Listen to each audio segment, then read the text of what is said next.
What's up guys, welcome to FoundFlix. On this edition of Ending Explained, we'll be looking at the winner of our last vote, Stephen King's 1922, where a farmer is forced to take drastic action to save his land. But first, let's vote on our next viewer's choice ending explained. Your first choice is Silent Hill, the name of a mysterious otherworldly town where darkness and monsters are taking over. The second choice is Dead Silence, where a man discovers a curse involving a murdered ventriloquist whose presence still lingers in town. Vote on which one you'd like to see me do by voting in the comments below or over on the poll in the community tab. And for any video suggestions of any kind, I'd love to hear them. Send them my way on any of my social media accounts at FoundFlix. Now onto the subject of today's video, 1922. A morality tale light on scares and heavy on atmosphere, which is perfect for fans of rats. Lots and lots of rats. Or Thomas Jane speaking in an inexplicable yet amazing accent. Damn, you fix him up, get him off this. I'm not sure what kind of accent that is supposed to be, but I love it. To keep you really in your pants. So let's turn back the clock to the simpler times of 1922, breaking down the main story and explaining the ending, which ends a bit abruptly without a definitive conclusion. We first meet a grizzled, anxious Wilfred James, walking the streets of 1930 Omaha, Nebraska, settling into a room where he begins to dictate his story involving the murder of his wife. As the story is told from Wilfred's perspective, that makes him an unreliable narrator, and thusly it makes us unable to know what actually happened or if it's just his interpretation of what happened. He then begins the tale of his downfall back in 1922, where he lived on a farm with his wife Annette and son Henry. Wilfred owned land encompassing 80 acres, while Annette owns 100 acres attached to it, inherited after the death of her father. The family live a simple farming life, tending to their corn crop, which Wilfred and Henry both enjoy and are accustomed to. However, Annette never took to the farming life and longs to move to the big city of Omaha. Her intent is to sell her 100 acres to the Farrington Company and use the money from the sale to leave this life behind. According to Wilfred back in 1922, the most important thing to a man was his son and his land, and wants to pass on the farm to Henry, so he's adamantly opposed to the idea of selling, and isn't a fan of cities either, declaring they are for fools. But Annette is unwavering in her decision and comes up with a compromise of selling the land, the two splitting the profits and getting a divorce, since that's what he really wants, she says. Over time, he has grown to hate her. She does also appear to be having an affair, but he doesn't ask about this, wondering instead where their son fits into her plan. Well, he would come with her, of course, saying a boy of his age should be with his mother. None of this sits well with Wilfred, as Annette is essentially trying to take away everything he cares about, though rather than show his emotions, he asks for time to think it all over. It's clear a plan is brewing in Wilfred's head about how to take care of the situation, and decides he needs Henry on his side. Taking advantage of the naive boy's blossoming relationship with neighbor girl Shannon, Wilfred tells Henry that if his mother follows through with her plan, he won't be able to see Shannon or his father ever again, telling him they have to protect the thing you care about, even if that means someone gets hurt or dies. Henry isn't so sure, but Wilfred spins a tale telling Henry what he wants to hear. If his mother is gone, there will be no more arguments. Everything would go on just the way it has been, and there's only one thing they can do to make this a reality. Of course, implying murdering his wife. So the two set out on their plan, first deceiving Annette into thinking that he had come around to her idea and wants to join her in the city. She's excited, and she celebrates by getting way too drunk, getting a bit out of control, and saying some inappropriate things about Henry's relationship with Shannon, upsetting the boy. Wilfred tells him that's just how the good Lord made her, and again guarantees that he will split him and Shannon up. The possibility of being without her causing Henry to cry. Wilfred finally has the boy in his grips, asking for his help. He wishes that there was another way, and his father says he wishes there was too. Passed out from all the drinking, Annette is unaware as Henry carrying a sack and Wilfred with a knife enter the room. "Get ready," Wilfred tells his son, who crawls onto the bed apologizing and putting the bag over his mother's head, struggling uselessly to get free, held down by her son and husband, who slits her throat. Annette's flailing finally ceasing, and it's done. She is dead, and their problem has been taken care of. But the whole thing is pretty fucked up, and Wilfred in the motel room recalls this moment, but especially involving his son,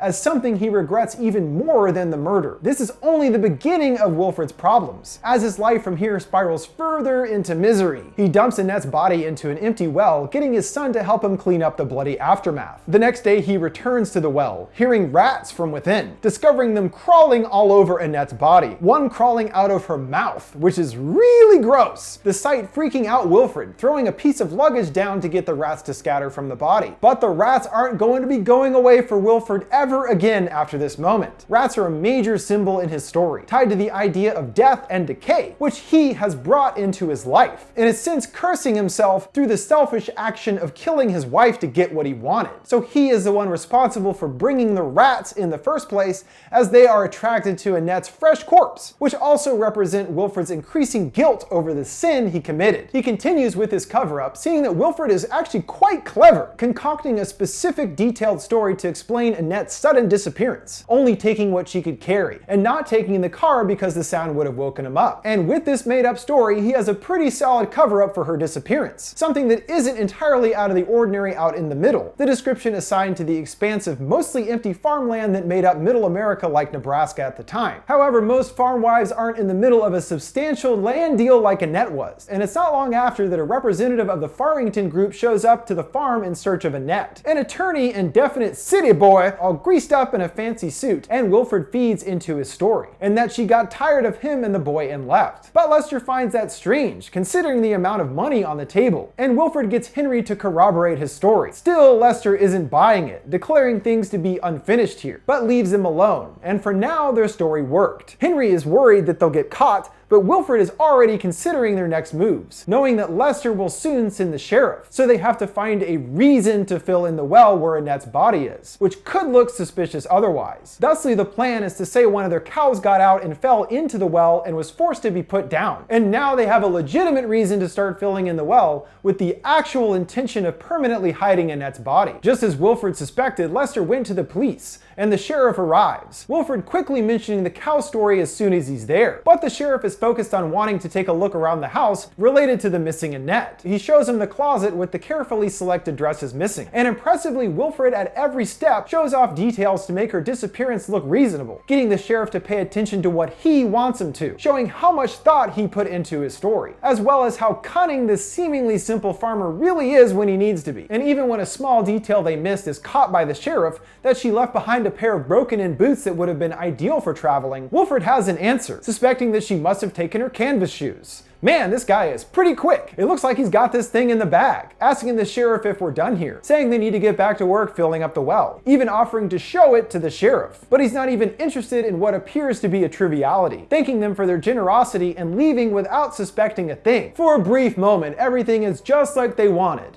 Just them and the corn, even having what Wilfred determines to be a pretty good harvest. But Henry isn't holding up so well after what they did. First brought to Wilfred's attention by Shannon, who thinks that Henry has been different recently, and is much more moody and quiet than she's used to. Wilfred reassures her, telling her that what she thinks is brooding is actually just him being so lovesick over her. Smooth talking as usual, Wilf. Later, Wilfred is awoken to the sounds of cows mooing incessantly, and disgustingly discovers a rat eating one of the cow's udders, then crawling away into a pipe. And Wilfred knows there's only one place, and one place only, that pipe leads to: the well where Annette is. His guilt is starting to weigh on his consciousness, such as when he comes home seeing a flash of his wife, but it's just Henry. The so far calculated and in control Wilfred is starting to lose out over his emotions, which have started infesting his mind just like the rats. But that's not all of Wilfred's issues, as he's got another new concern that will wind up with him losing his son permanently, as Henry has gotten Shannon pregnant, now wanting to marry her. And now Henry is annoyed over him not selling the land,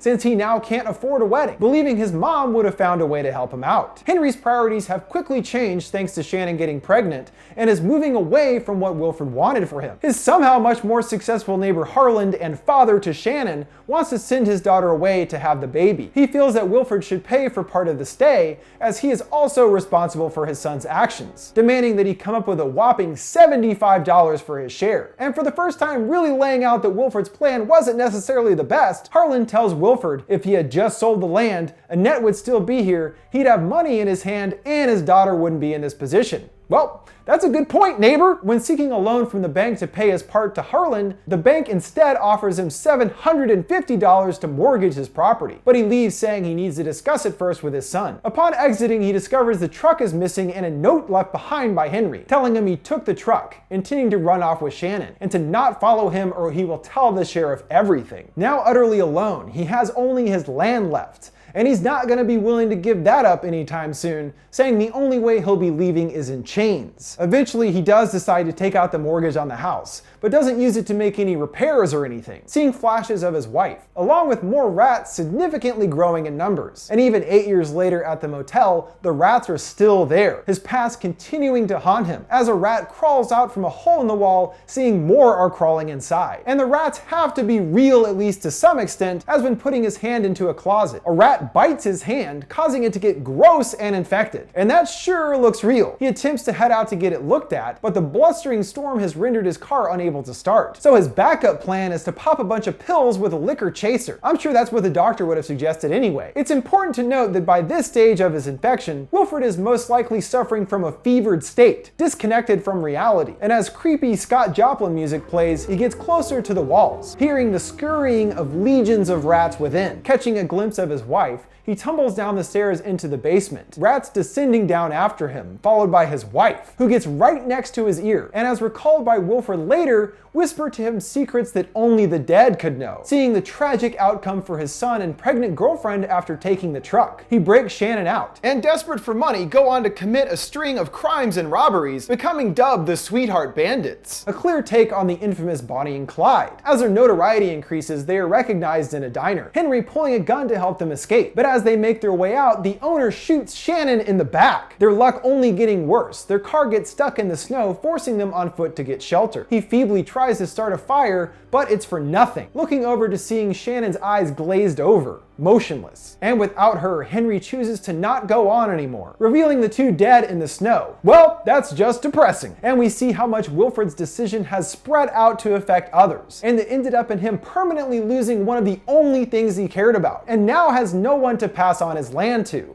Literally his driving force to being alive. Sharing this tragic tale, his wife is now satisfied, disappearing, leaving Wilfred miserable and shell-shocked, knowing the hand he played in his son's death. Though, if Henry was just willing to wait the 4 months for Shannon to give birth, she would have returned home and avoided that outcome. But I guess it's tough for a hormone-driven 14-year-old to think straight when love is on the line. But what about Annette? Was she a ghost or zombie or what? I don't think so in a traditional sense, or a monster or an actual being, but another representation of the emotions and guilt that Wilfred has been struggling to deal with, especially now that his choice is having a greater and greater impact, rather than it being something like her being a resurrected spirit. Though the story she tells Wilfred of their son turns out to be correct. So how did she know these things? Well, don't forget that Wilfred was suffering from infection and not thinking clearly at the time. He could have read about the robberies or learned the fate of his son in any other number of ways, without hearing about it via the prophecy of a ghost. Luckily, the sheriff eventually takes him to get his hand taken care of,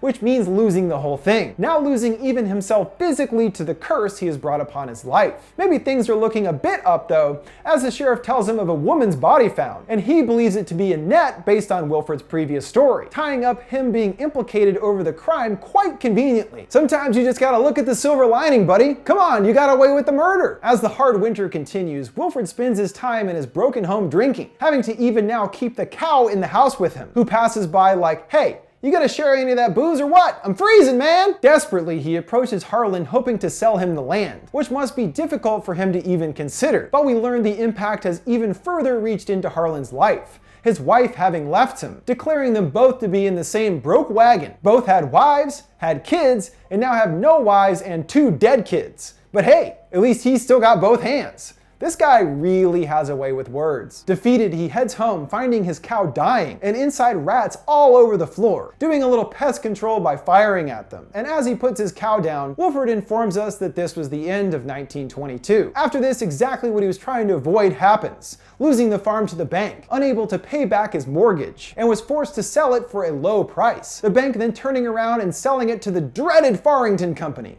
Literally the worst thing Wilfred could imagine came true, and even the more successful Harlan lost his farm only a few years later. So it looks like they were screwed no matter what. To make matters even worse for Wilfred, he has no choice but to move to the big city of Omaha, taking random jobs, only to quit because of all the rats all over the place. These again here are most likely real considering the environment, but of course rats have a greater meaning to Wilfred, as he says whenever he tried to keep the thoughts out, they'd find me. Even though he technically got away with the murder, his guilt over this sin has consumed him, and no matter what he does, can't escape it, especially since he literally lost everything he cared about. He's a lost man with no more purpose, and after drinking through the money from the land sale, pins the confessional letter that frames the story, hoping to find some absolution by admitting to his wrongdoings. But his soul is beyond saving, hearing Henry call out that it will be quick. Annette, Shannon, and Henry all standing there, mangled up by rat bites, Henry pulling up a knife. Knowing this is the end of the road for him, Wilfred says, as he said before, in the end, we all get caught. The movie ending here, leaving his fate up in the air, though it's clear what it intends to represent. These ghosts that haunt him are manifestations of his mistakes, since his selfish choice is what led to all 3 of their deaths.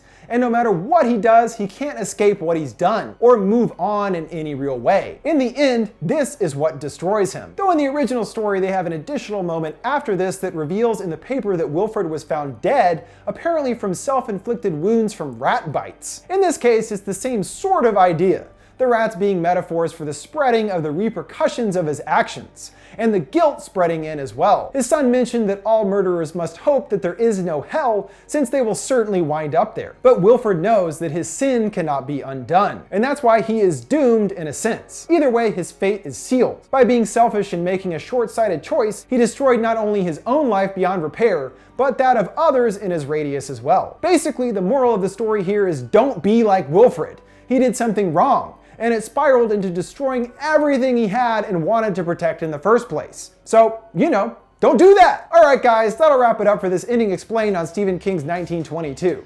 Don't forget to vote in the poll for our upcoming Viewer's Choice episode. What did you guys think of 1922 and its ending? What do you think happened to Wilfred at the end in the hotel room? Let me know your thoughts in the comments below. Make sure to like, subscribe, and follow. Thanks for watching FoundFlix. See you next time.